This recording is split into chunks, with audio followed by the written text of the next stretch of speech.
Okay, so I'm just up on this roof, and it's pretty normal to see this type of thing where the bedding and pointing's coming out of the roof on these caps.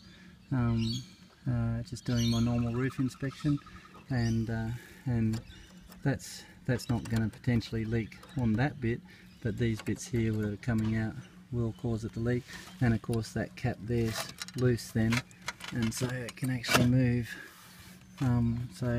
So yeah, whoever's done this hasn't used the right bedding, and so that's why it's cracked out, and they haven't pointed over it. So it's just a bit average.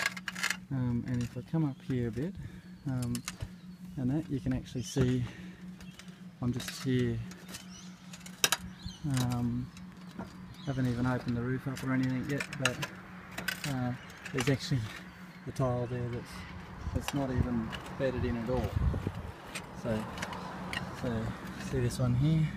They didn't even put any bedding under that one. So there's nothing at all stopping that from leaking.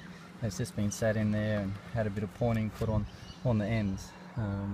So that's not done right. So I'll let the owner know, and that's why we do a roof inspection. Check things out and make sure that it's all okay before we get in and do our job.